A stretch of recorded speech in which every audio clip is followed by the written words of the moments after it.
Kovai Nehru Nagar lines சங்கம் சார்பாக ragging குறித்த விழிப்புணர்வு நிகழ்ச்சி டாக்டர் NGP கலையறிவியல் கல்லூரியில் நடைபெற்றது.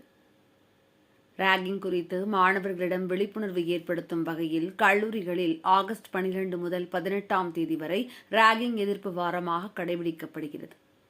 இந்நிலையில் டாக்டர் NGP கலையறிவியல் கல்லூரி மற்றும் நேருநகர் லைன்ஸ் சங்கம் ஆகியோர் இணைந்து ராகிங் எதிர்ப்பு விழிப்புணர்வு நிகழ்ச்சி டாக்டர் NGP கல்லூரி கருத்தரங்க அரங்கில் நடைபெற்றது. நேருநகர் லைன்ஸ் சங்கத்தின் தலைவர் திருமதி கனலி என்கிற சுப்பு தலைமையில் நடைபெற்ற நிகழ்ச்சியில் கல்லூரி முதல்வர் முனைவர் ராமமூர்த்தி தலைமையுரை வழங்கினார். நிகழ்ச்சியில் சிறப்பு விருந்தினராக கோவை மாநகர காவல்துறை உதவி ஆணையர் சேகர் கலந்து கொண்டு சிறப்புரையாற்றினார். அப்போது பேசிய அவர், மாணவர்கள் தங்களது எதிர்காலத்தை கருத்தில் கொண்டு கல்வி பயில்வதில் கவனம் செலுத்த வேண்டும் என அறிவுரை வழங்கினார். ராகிங்கில் ஈடுபடும் மாணவர்களுக்கு இந்திய சட்டப்பிரிவுகளின் கீழ் விதிக்கப்படும் கடுமையான தண்டனைகள் குறித்து கூறினார். மேலும் போதைப் பொருட்கள் உபயோகிப்பதால் ஏற்படும் தீமைகள் குறித்தும் உரையாற்றினார்.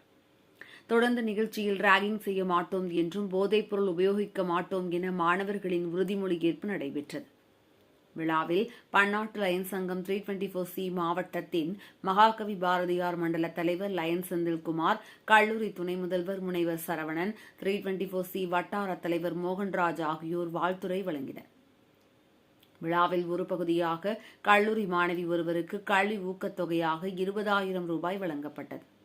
நிகழ்ச்சியில் கல்லூரி ராகிங் எதிர்ப்பு அமைப்பின் ஒருங்கிணைப்பாளர்கள் டாக்டர் ரங்கராமானுஜம், டாக்டர் நமச்சிவாயம் மற்றும் நேருநகர் லைன் சங்கத்தின் செயலாளர்கள் ரேவதி மோகன்ராஜ், கீதா பால்ராஜ், பொருளாளர் திட்டம் தேஜஸ்வினி, செந்தில்குமார், சந்திரசேகர், கிரீஸ் ஆகியோர் உள்பட 1000க்கும் மேற்பட்ட கல்லூரி மாணவர்கள் கலந்து கொண்டனர்.